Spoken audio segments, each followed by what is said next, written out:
Sa pagbubukas ng season para sa Philadelphia 76ers ay tila naging mabuti para sa reynang MVP.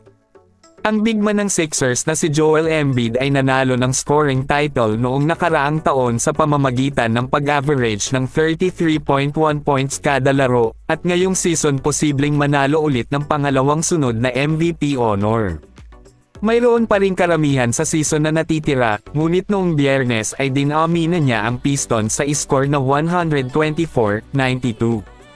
At umani siya ng 35 points, 13 rebounds, 2 assist at 4 na blocks ang kanyang ikasampung sunod na laro na umiscore ng 30 points pataas. At noong Sabado, nakagawa siya ng 11 sunod na laro at umiscore na naman ng 42 points sa loob ng 30 minutes laban sa Charlotte Hornets.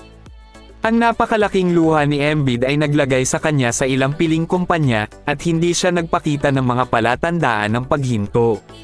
Sa 11 sunod na laro na umiscore ng 30 points o higit pa, nagtakda siya ng franchise record, at syempre, ito ang kanyang sariling career high.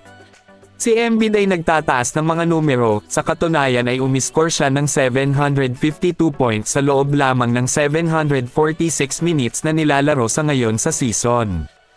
Sa kasaysayan ng NBA, isang manlalaro lamang si Wilt Chamberlain ang nakapagtala ng mas maraming puntos kaysa sa minuto sa isang taon na may minimum na 1,000 points na naitala sa isang kampanya.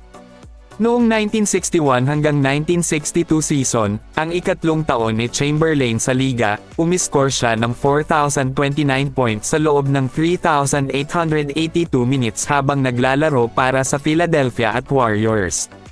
Ang ikawalong season ng paglalaro ni Joel Embiid sa NBA ay nararapat pansinin. Nangunguna siya sa liga na may 11.6 free throw na pagtatangka bawat laro, at gumagamit siya ng 88.7% na pagbaril, ang pinakamahusay sa kanyang karera upang palakasin ang mga numero ng pagmamarka. Sa pangkalahatan, sa 22 laro ngayong season, ang sentro ng 76ers ay may average na 34.2 points bawat laro habang naglalaro ng 33.9 minutes bawat paligsahan. Naging malungkot na ngayon ang koponan na San Antonio Spurs dahil sa sunod-sunod na pagkatalo.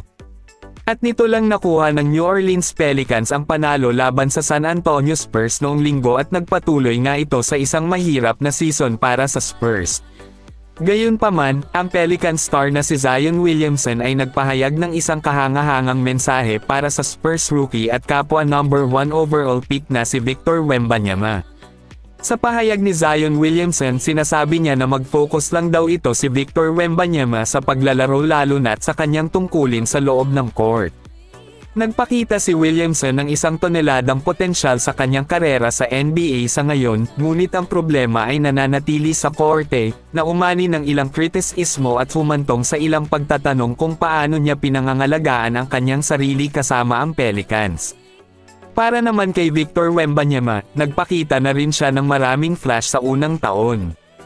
Gayunpaman, humantong ito sa 421 na record para sa Spurs matapos ang pagkatalo sa Pelicans. Ang katotohanan ay walang gaanong talento o mga superstar na manlalaro ang San Antonio Spurs sa ngayon, at ngayon kailangan talaga ni Victor Wembanyama na umunlad bilang isang manlalaro.